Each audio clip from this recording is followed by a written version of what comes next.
Olá pessoal, sejam muito bem-vindas, muito bem-vindos à nossa sétima parte de economia aqui no Escuta Estuda. E nesta parte pretendemos tratar aqui sobre economia monetária, sobre as funções da moeda, a oferta de moeda, os meios de pagamento, a base monetária, o multiplicador monetário e diversos outros assuntos.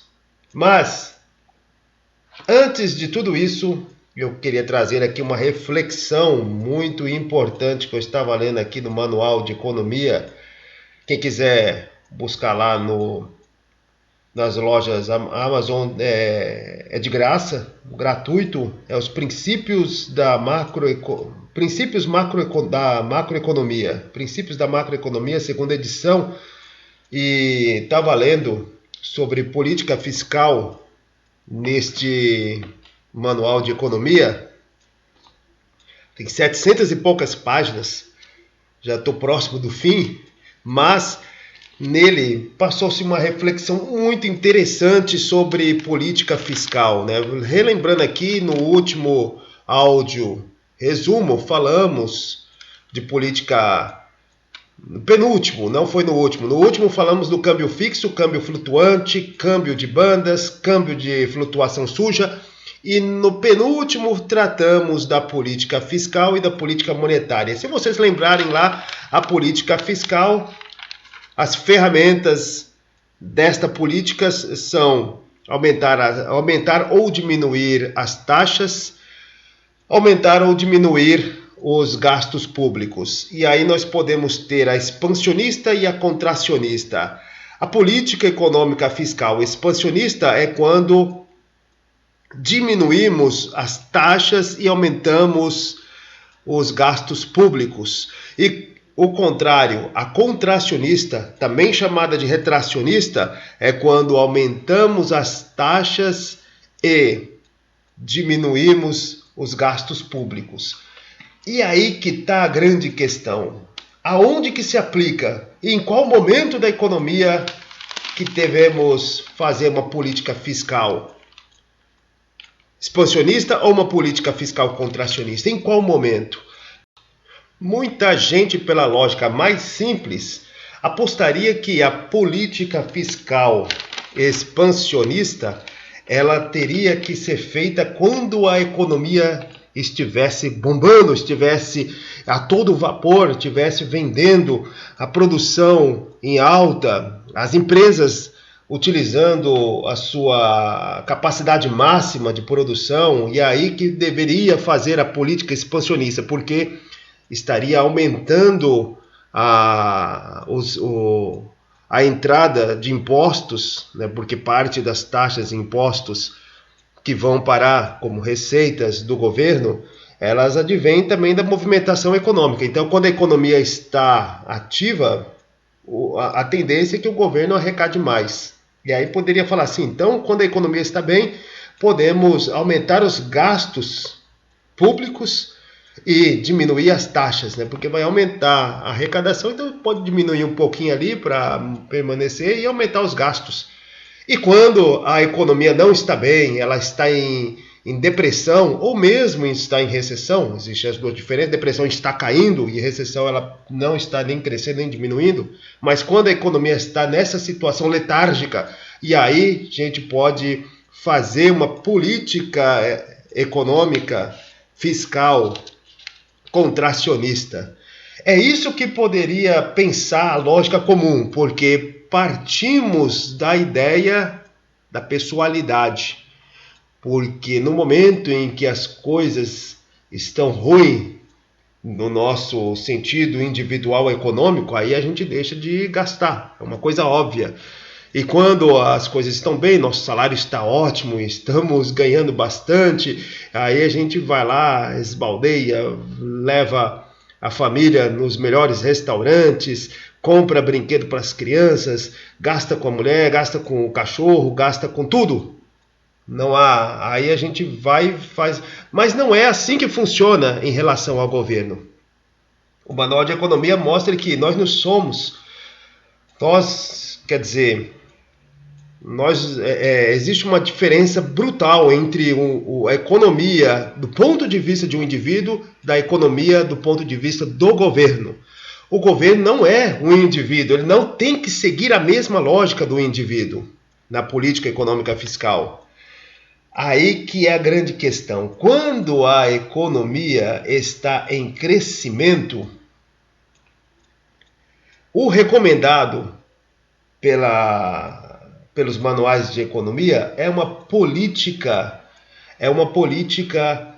econômica fiscal contracionista, porque se a economia está indo bem, as empresas estão utilizando o seu máximo na produção, se tudo está indo nos conformes, então tem que se aproveitar esse momento, aumentar as taxas para que o governo arrecade mais ainda e diminuir os gastos do governo. Diminuir, porque se aumentar os gastos do governo, o que vai estar fazendo? O agregado de demanda, ou seja, a demanda por bens e serviços ali na economia, vai entrar um jogador de peso que é o governo e vai aumentar essa demanda. Só que as empresas estão trabalhando no seu máximo, porque a economia está em alta, a capacidade produtiva já está no limite. E quando ela não consegue se expandir, diante do aumento da demanda, inflação, causa-se inflação. Então, neste momento de boom econômico, o papel do governo é se retrair da economia, é fazer uma política fiscal contracionista, aumentar as taxas. Aumentando as taxas também diminui um pouquinho da demanda, também dando tempo à produção acompanhar.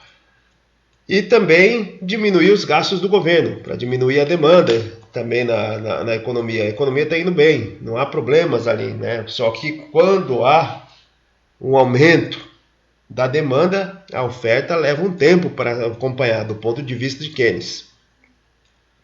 E o contrário, na recessão, é que deve acontecer os gastos do governo e diminuição das taxas. Por que diminuição das taxas? Pois esse dinheiro que ficaria retido no orçamento do governo, ele vai girar na economia, aumentando a demanda. A demanda está fraca se a economia está em recessão ou em depressão. E aí, estando fraca, você vai deixar parte desse dinheiro lá rodando para aumentar a demanda. E aumentar os gastos do governo também. Pode até parecer contraditório, né? Mas se o governo segue perfeitamente essa linha econômica, nos momentos de bonança, aumenta as taxas e diminui os custos, fazendo um grande volume de capital, de reserva monetária. Quando chegar os momentos ruins, o governo vai ter dinheiro suficiente para passar e aumentar e estimular a economia, aumentando a demanda através dos seus gastos. Pode até parecer contraintuitivo, mas o governo ele não pode ser olhado da mesma lógica de um indivíduo na economia. O indivíduo ele não tem poder para desbalançar, para fazer a balança entre oferta e demanda e oferta mudar. Não tem. O indivíduo é um indivíduo só. Mas o governo tem. O governo tem essa capacidade. E a reflexão que o manual nos traz é que em um sistema democrático, como exemplos que ele passa do próprio Estados Unidos, existe um problema seríssimo para se fazer uma política certinha nesse sentido de diminuir os gastos nos momentos bons e aumentar os gastos do governo nos momentos ruins. Existe uma contradição com o sistema político, né? Porque no sistema político, para se reeleger, para continuar no poder, o indivíduo ele tem que mostrar à população e linkar a população que tais coisas é resultado de ele estar ali no poder. Então, ele sempre vai preferir a política econômica fiscal expansionista, seja ele do governo, seja ele da oposição. Ele sempre vai preferir, mesmo nos momentos bons, mesmo nos momentos ruins, porque ele tem que mostrar para a população voltar nele e continuar ali no poder. Então, muitos dos governos não conseguem fazer uma reserva durante os bons momentos para poder realizar. Se não fosse no Brasil a lei de responsabilidade fiscal, hoje não teríamos reservas para enfrentar momentos ruins, como a gente vai ver lá na frente, ou como eu posso até mostrar nos nossos resumos, nos áudios resumos de administração financeira orçamentária, finanças públicas. Já tem a série completa. Vá lá, entre e é de graça. Enfim, é isso que é o recado que a gente tem que dar aqui, que é o grande problema para se encaixar os interesses políticos com uma política econômica ideal. É um grande problema. Mas vamos então à economia monetária. A economia monetária, que ela vai... tomei a dose aqui, mas a economia monetária, ela vai nos falar basicamente da moeda. Quando citamos aí o modelo ISLM, nós falamos de dois tipos de mercados. Falamos do mercado de bens e serviços, o IS, o Investment Saving, e do mercado monetário, Liquidity Money. Vamos falar do mercado monetário, vamos falar da moeda, da base monetária, de tudo que faz realmente a economia circular, que é a moeda. A moeda. É interessante que nesse manual de economia, quando ele falou sobre moeda, ele começou falando das conchas. Aquela mesmo que é um símbolo da Shell, que era uma das 7 irmãs, lá no início do século XX, que monopolizaram a extração, refino e distribuição do petróleo. Mas falava-se, o símbolo dela era a concha, estava lá no mar, porque esse objeto já foi, muito tempo atrás, utilizado como moeda, como forma de moeda.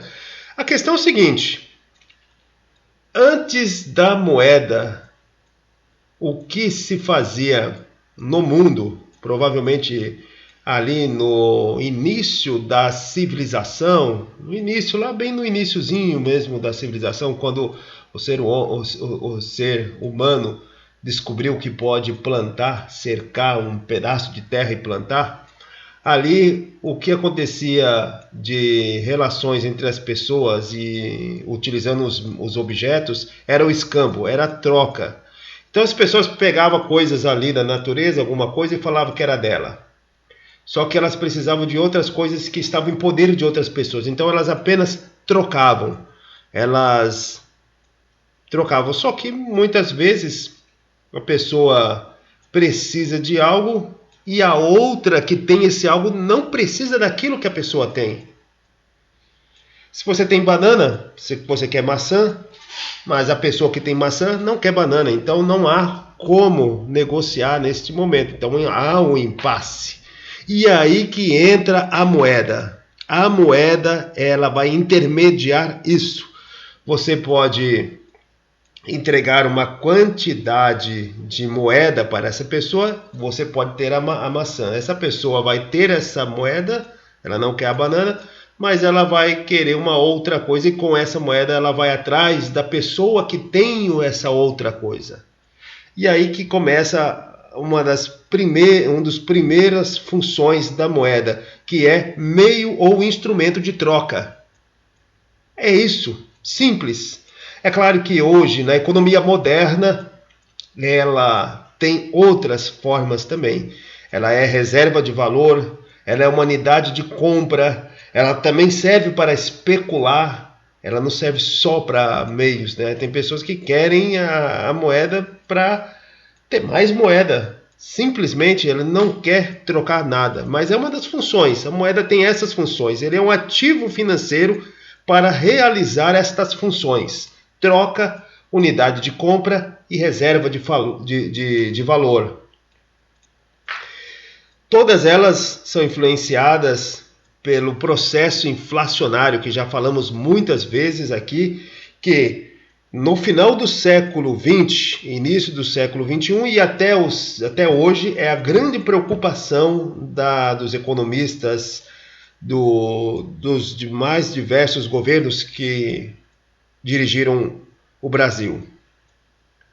Não só o Brasil, mas o mundo inteiro, obviamente. Mas o Brasil, ele não se importou com isso, né? Quando a gente for falar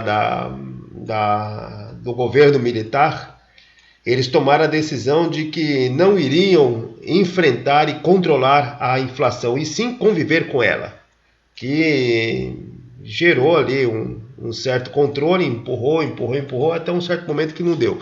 Mas lá vamos discutir melhor tudo isso aí. Lembrando que nós estamos falando de uma sequência de governos, né? Que é diferente quando a gente fala do governo militar do Humberto Castelo Branco, por exemplo, para o Geisel. Existe uma diferença geopolítica e econômica. Vamos tratar lá.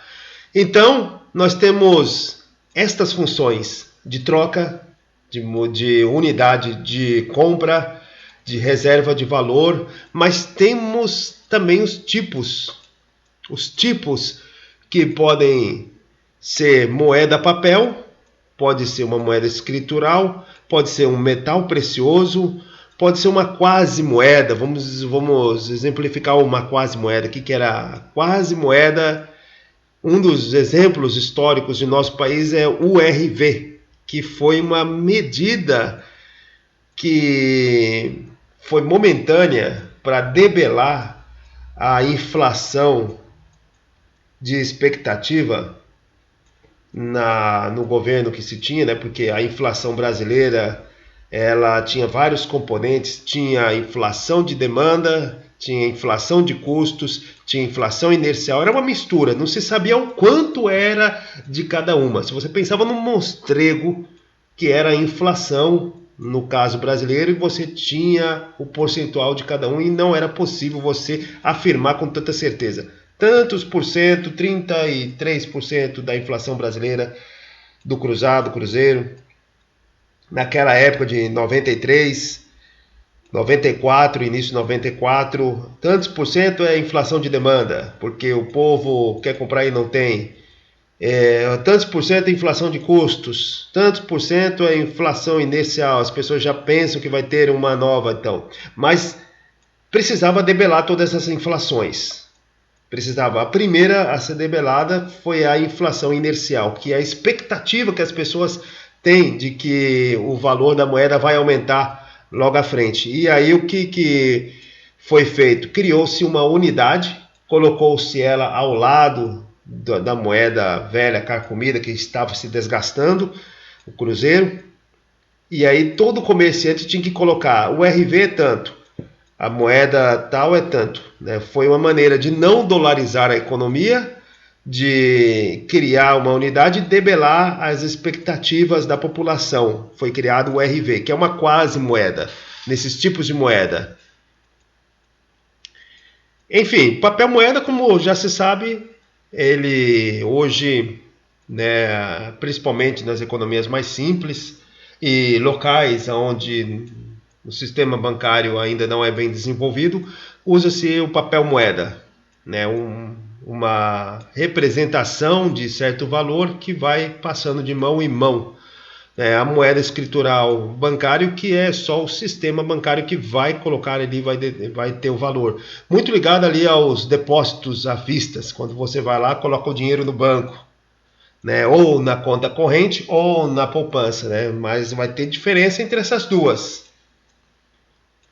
Metais preciosos, ouro e prata, muito comum lá na época do metalismo, no início mesmo da globalização, em que os primeiros esteios de globalização foram lançados por Portugal e Espanha, seguido pela Espanha, e existia naquela época, na forma de se pensar a economia, de que país rico era país que tinha metais preciosos.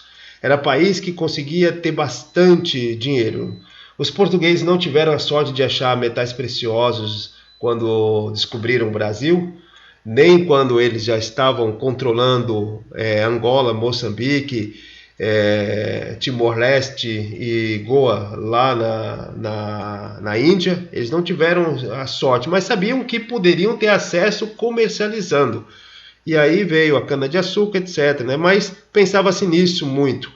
Depois a moeda, a questão dos metais preciosos continuou, até que a Libra estava ligada à questão do ouro. A Grã-Bretanha, a grande potência da época, que tornou-se o império mais poderoso do século XVII, XVIII, principalmente do século XVIII e XIX, principalmente no século XIX, né? E iniciozinho do século XX, era a grande potência que controlava um império gigantesco no mundo, né? Com possessões políticas, colônias por todo o globo, que tinha até mesmo aqui nas Américas a Guiana Inglesa, e se espalhava por todo o globo ali. Então nós tínhamos toda essa parte da relação. Ela vai acabar ali no Acordo de Bretton Woods, quando os Estados Unidos abandona esta relação da moeda com o ouro, porque a partir de um certo momento a Europa conseguiu juntar mais ouro do que os Estados Unidos e foi lá pedir dólar. E Estados Unidos não tinha. Estados Unidos viu que estava em desvantagem. Aí eles mudam a regra do jogo, né? Como exatamente nesses momentos ali atuais de taxação do governo Trump em relação ao resto do mundo, porque o liberalismo é tão bom no momento em que os Estados Unidos estão ganhando a guerra, onde eles têm mais tecnologia, eles têm a preponderância das suas empresas em relação aos outros mercados. Aí eles pedem para que os outros países abram os mercados. Mas quando eles começam a perder, eles fecham tudo, eles mudam as regras, e foi exatamente isso. Deixaram um padrão dólar-ouro. A partir dali passou a ser medido o chamado lastro da moeda com a capacidade econômica do governo honrar as suas dívidas. Pois em no sistema financeiro internacional, capta-se a dívida pública dos estados. Por mais que se fale assim, o estado ele tem reservas gigantescas, mas mesmo assim ele emite títulos da dívida pública. Por que títulos da dívida pública? São exatamente a maneira como o Estado capta mais dinheiro para realizar investimentos, gastos do governo ou qualquer outra coisa a mais do que ele poderia, no momento que ele lança. Só que para ele lançar isso, ele tem que comprovar que ele vai ter a capacidade de pagar. Então vai ter a credibilidade dele de pagar isso no futuro que ele está prometendo. Então ele lança títulos no valor de $100, por exemplo. As pessoas compram esse título sabendo que em um ano depois, um tempo determinado, ele vai resgatar 102, 103. Se ele comprar um conjunto de 1.000, ele pode até mesmo resgatar 1.200, 1.300, e assim vai se enriquecendo também. Ele vai demandar moeda para isso, para poder comprar títulos. E aí o lastro da moeda passa a ser agora, a partir de hoje. Então, a partir quando os Estados Unidos abandonou o sistema dólar-ouro, o ouro ainda tem um certo valor, mas agora é variável o ouro. Porém, o que vai depender é da capacidade de pagamento, do que os investidores internacionais acham que é a capacidade de pagamento. Sendo que a grande maioria desses investidores internacionais, eles estão nas economias ricas, não exatamente nas maiores, porque se formos considerar o Brasil, hoje é a 7ª ou 8ª economia mundial, ele poderia ter uma capacidade, poderia ter muito mais investidores internacionais. Porém, a renda nacional não é tão grande assim e a grande parte, esmagadora maioria dos investidores internacionais são de países ricos, Estados Unidos, países da Europa, centrais da Europa, né? Alemanha, França, Grã-Bretanha, Itália, alguns investidores da Rússia, alguns investidores da China, do Japão, da Coreia do Sul.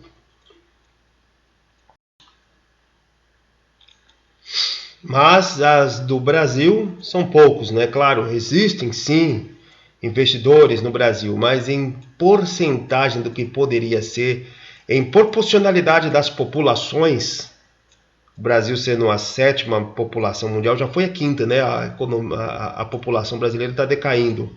Isso é ruim para a economia. Mas não há essa mesma proporcionalidade, pois a Alemanha, por exemplo, que tem 80 milhões de habitantes, 88, 87, a França, que tem 66 milhões de habitantes, tem muito mais investidores do que o Brasil, que tem 210 milhões de habitantes. 210, 215, estima-se. Mas, enfim, o mercado é este. A captação de recursos é essa, hoje. E a moeda, ela tem, então, esses tipos e essas funções. Quem demanda e oferta moeda, basicamente, são as pessoas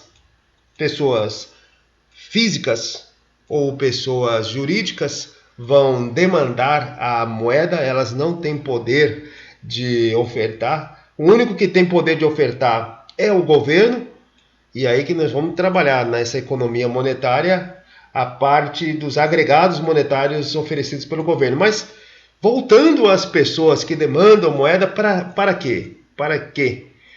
Como já dissemos, para fins de transações, compra e venda de serviços, compra de bens ou serviços, venda de bens ou serviços, e vai depender, claro, da renda.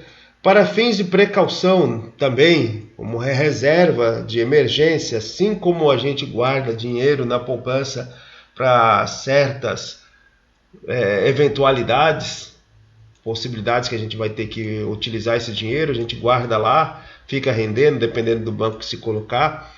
E assim como a gente faz isso, também os investidores, os CNPJs também fazem como reserva de emergência, mas também existe para fins de especulação. Quando uma economia está passando por problemas, aonde ele precisa atrair capitais, mas esses capitais têm que ser de uma forma muito rápida para balancear a chamada balança de pagamentos, vamos explicar mais à frente. E ele não tem capital de investimento ali rodando e os juros está alto. Então, o que se faz? Especula-se, Muitos dos investidores que estão ali, eles vão lá investir especulando, ou seja, uma relação negativa. Ele vai apostar na queda, ele às vezes compra a sua moeda para logo em seguida ele já sair vendendo ela, entendeu? Para poder lucrar nesse compra e venda. E são essas mais ou menos as relações. Mas vamos lá então à questão da oferta. A oferta de dinheiro feita pelos governos. Sendo que, como já foi até dito em um áudio resumo, os países que têm a capacidade de controlar essa oferta de moeda, eles têm capacidade de fazer política monetária. Quando se tem uma união econômica como a União Europeia, a grande parte dos países perdem essa capacidade de ofertar moeda. Por exemplo, Portugal, 10 milhões de habitantes, tem uma população que estabilizou pela entrada de imigrantes, principalmente brasileiros, Tinha uma moeda antes da União Europeia, antes do euro, tinha uma moeda sua, assim como a Espanha, 40 e poucos milhões de habitantes, também tinha a sua moeda, assim como a França, a Alemanha, a Itália, todos eles tinham uma moeda, e a Grã-Bretanha também, só que a Grã-Bretanha ela não aderiu ao euro e ela pôde manter o seu poder de fazer política monetária.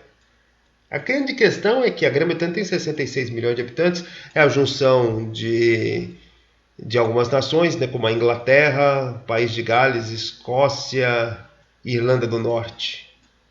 A junção dessas 4 nações forma a Grã-Bretanha. Mas ela manteve ali, depois saiu da União Europeia. Mas Portugal, Itália, Alemanha, todos eles perderam a capacidade de ofertar a moeda. E aí passa a ser o Banco Europeu, passa a ser uma competência da União Europeia fazer essa oferta da moeda, o euro. E isso pode ser de um ponto de vista ruim, de um ponto de vista praticamente necessário, porque se pensar Portugal com 10 milhões de habitantes, se mantesse a sua própria moeda diante de um mundo cada vez gigante, maior, com populações ultrapassando 100 milhões de habitantes, tendo poucas relações econômicas, estava fadada ao isolamento. Então não teve outras alternativas do que aderir à União Europeia.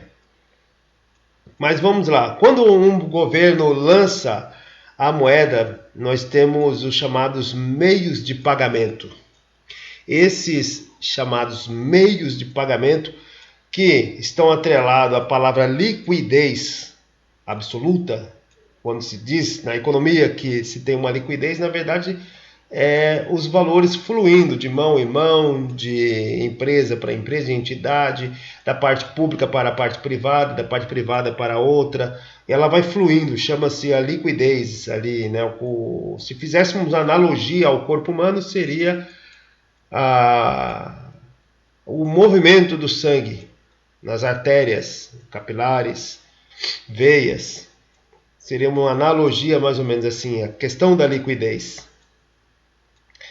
Mas esses meios de pagamento, eles são basicamente os depósitos à vista, que estão mais relacionados à conta corrente, não à poupança, mas à conta corrente. E o papel moeda que está em poder do público, o papel moeda que é do pessoal. E quando se trata ali da questão das moedas, a gente chama de M1, meios de pagamento. Meios de pagamento 1, chamamos isso, o papel moeda e os depósitos à vista. Quando se pega o dinheiro e coloca lá no banco, principalmente para conta corrente, chamamos de M1, papel moeda, papel PMPP, papel moeda no poder do público, das pessoas. Mais DV, que é os depósitos à vista, DV. Então, M1, os meios de pagamento 1, é igual a PMPP mais DV.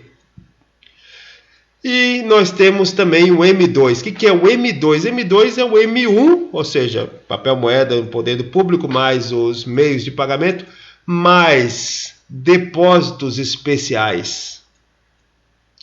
Depósitos em poupança.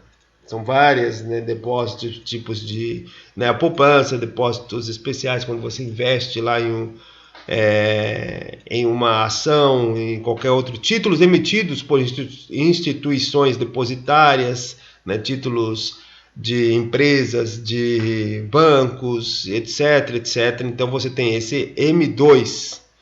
E o M3? O M3 é todo o M2, que é o M1 mais tudo isso que eu falei, depósitos especiais, depósitos de poupança, títulos emitidos pelas instituições depositárias, mais, nós estamos falando do M3, mais as cotas de fundos de renda fixa.